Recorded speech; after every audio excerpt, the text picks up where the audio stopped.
So, welcome. Thank you for joining me for Oakland Creates Exhibitor Spotlight. And you're going to have to pronounce your new press. Can you pronounce the name of the new press for me? Mhm. Laneha house. Laneha. Okay, cool. So, Yeah. thank you, Laneha Press, for joining me. And of course, it's Breena and Lawrence. I miss you guys too, by the way. So we'll start off. You guys give me your pronouns, and then let me know how you started making zines and making comics. A little bit about your background with your inspiration for art. Okay. Okay. I'm Breena. I use both she and they pronouns. And the question was how I got started in zines, Yep. right? Um, I always like to credit my friends like Brenda, who does zines with Soul, and my other homegirls, Rachel and Ruth, Jaime Crespo, seeing them create zines at San Francisco Zine Fest since 2011. And the first time I ever did a zine fest was around 2013. Okay. Yeah. And ever since then, it hasn't stopped. Nice. Yeah, I'm Lawrence, he, they pronouns.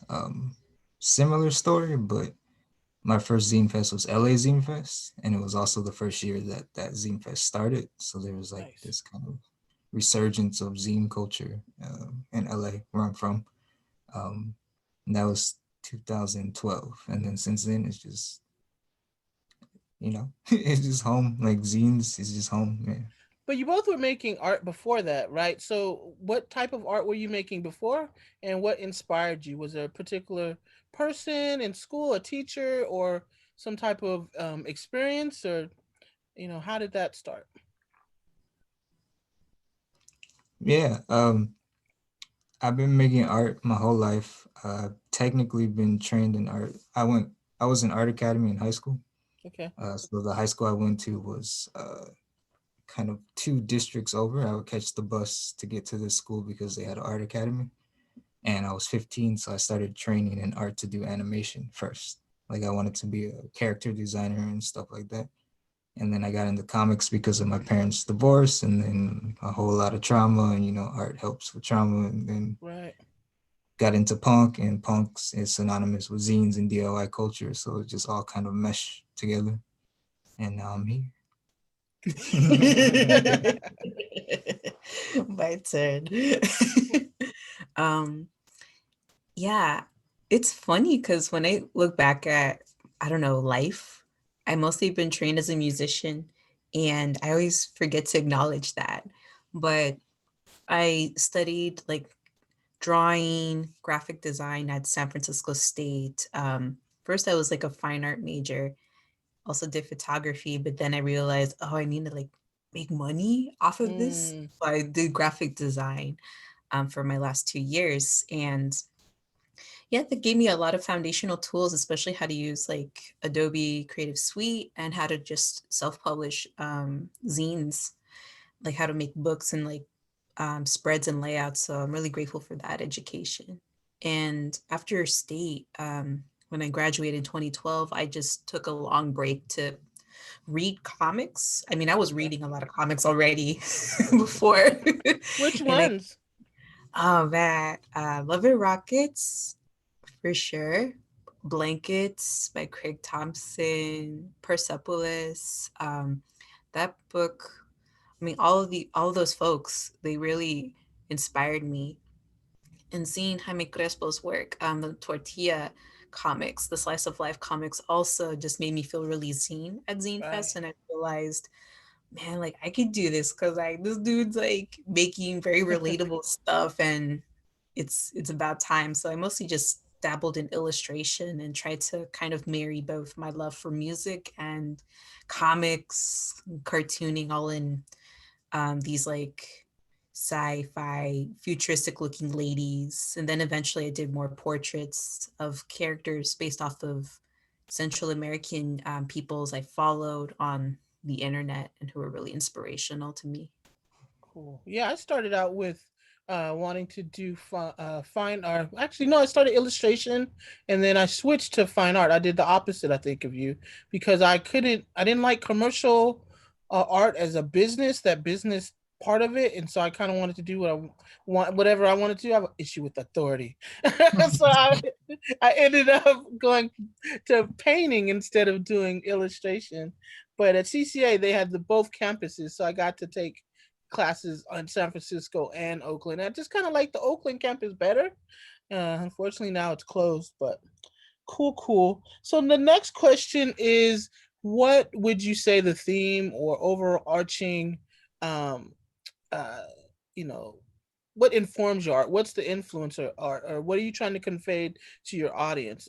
I was talking to one of the other people are interviewing, and I mostly talk about stuff that is subjective or more nonfiction based. What would you say is your theme, your overarching theme, and what's your audience, and how are you trying to convey your message? You can go ahead. I need a little more time to think about that. Um,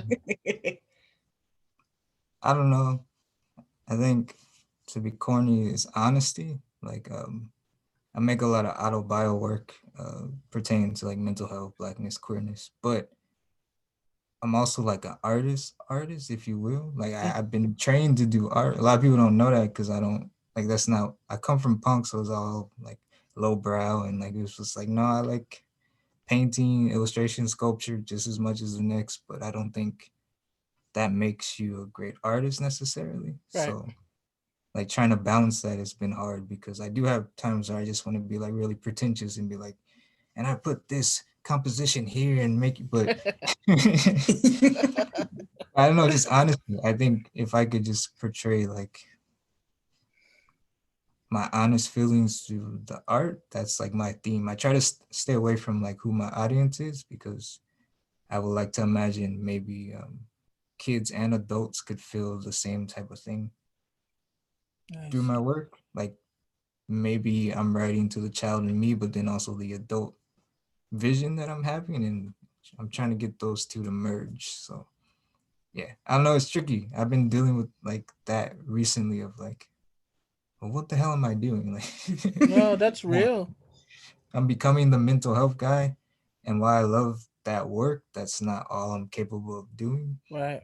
It's kind of becoming like, well, I'm tired of folks being like, oh, you read his mental health comics? It's like that's like 2/3 of what I do. So yeah, Yeah, kind I of stuff think like that's a huge fear as artists don't want to we don't want to be pigeonholed, and we don't want to be expected to do the same thing over and over, but it's hard to balance that, especially if you're trying to use artist therapy and you just happen to have some things that you want to speak to, three or four different paintings or three or four different zines that talk about mental health, but then you have, like you said, other stuff you want to talk about. And that, I think, was my huge fear of even talking about anything personal, because especially Black women, we get pigeonholed into be healers and nurturers, and I definitely didn't want to be that girl. So I totally understand what you're saying. So, Breena, your Um, work always makes me laugh. I think I relate, like I told you, I related to you and your friend's story about working at Sizzler. That like floored me. I was laughing for weeks. Oh man, because my mom used to put shrimp in her purse in her Ziploc bag too. So that was funny. So stuff like that, it's like, oh my god, your stuff always touches just like the realest stuff. It's hilarious. and when I think about that zine, Singing the Blues, that collab with Brenda, I realized I love working with people a lot. And it's always been community too. And that's something I feel like I'm copying you, Lawrence, with like this answer. Like I want to also say honesty as well. Yeah, but I think we all kind of strive for that, Yeah. especially with like doing nonfiction-y type of that. stories, because um, I guess I'm always writing for that little me that always wanted to have some kind of story Mm-hmm. that reflects like their community, family, and chosen family. Yeah, because if I didn't have that, I just also read animal people comics like Garfield the cat, and like I realize humor is like a big thing that I want to like aspire to be better at when it comes to telling stories through comics, because as much as I might not have had like a very like normal like nuclear family experience too, also coming from like that experience of being a kid and like seeing divorce happen like in our family as well, and a little divide. Comics have been that safe haven for me, and to like give me permission to laugh and to just be goofy For and sure. a nerd. I was kind of like already outcasted for being too nerdy when I wanted to hang out with like other like Latinos or Latinas. I'll never forget, like that was kind of like social, like how do you say, I don't want to use the words social suicide, but I basically ostracized myself for liking comics to be weird. um so I think for me the intention is to make it feel so that other folks, especially folks of color, who are nerds, can feel safe and Yeah. seen in my work. That's what I aspire at the end of the day. Like, I know I've also been very specific about making very Central American art, and using my lived experiences to add to Right. Central American visibility, because Blackness is also not a big thing in the conversation for a very long Mm, time. And now I'm happy that it's been more present thanks to like the internet and everything. But um, I want us to just be seen with like a lot of nuance. And definitely. yeah, that's the goal. Normalize nuance and the variety of people, right? All right, now for some fun questions. Everybody Mhm. kind of had interesting answers to these, but Yeah. here's some couple of silly questions. So, if you could only eat three foods for the rest of your life, what would those three foods be? Bruh, cheesecake, Oh, shrimp, and I don't know, like maybe like tortillas or something. Like those are the things I eat the most. But for sure, cheesecake and shrimp, not together, but yeah, nice. What kind of cheesecake? plain. Look, not to be like on tent, A man. snob. Why they gotta put all the fruit? Like why you just can't? Cheesecake is good, but why you can't leave Hey, it I alone? agree. That's like my main hunt for this Thanksgiving. Give me some good plain cheesecake. Not even Nah, we anything ain't with the got no. strawberry. We No, ain't got it. that ruins it. What about you? What about me? Oh my god. Pizza. Definitely pizza. Um mint chip ice cream. Oh, Another thing. Oh man. Chow mein. Mm. It's gotta oh, be good one. Good yeah. one. Can't go wrong there. And then next question, similarly restricted. If you're stranded on a deserted island and you can only bring three people, who would those three people be? You can only bring three people. Yep. Well, obviously my wife, which is Breena, if y'all don't know. Um, I feel like you're trying to set me up. That's what a lot of people say. You set me up and get me in trouble.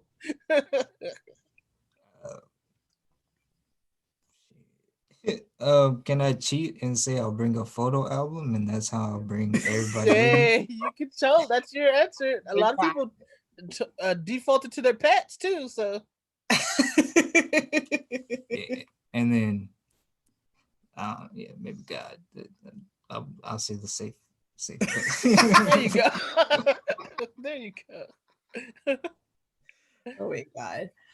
Well, obviously you. Um yeah. Lawrence. Yeah, if he was still alive, our family dog Cyrus, let's see, and a third person or animal. Mm. Oh man, this is really hard. Yeah.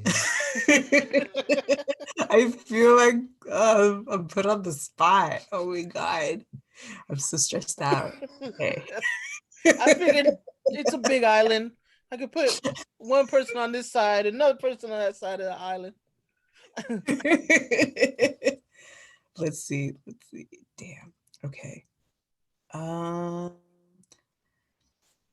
could the person be just like a stack of books Sure, if that's sculpted as a person? See? now that's cheating. That's not even a photo album. That's totally No, cheating. an artificial stack of books that's like like an AI. That's hilarious.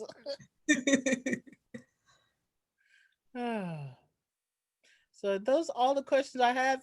Shout out your social media for me, where people can find you, website, Instagram, however you do your socials. Mm. We have a website, www.lanehahouse.com. Sweet. uh, Laneha. I almost forgot how to spell. And then house. It's the same for Twitter and Instagram. It's just at Laneha House. I don't do like personal stuff, but Brina, you have like personal Mhm. ones. Yeah, Nice. at Brinache. Some people say Breenake, and I also accept that too. Uh, it's at BREENACHE for both Instagram and Twitter. Nice. Awesome. Thank you guys so much. And hopefully I'll put these up as soon as possible. So I'm going to stop recording.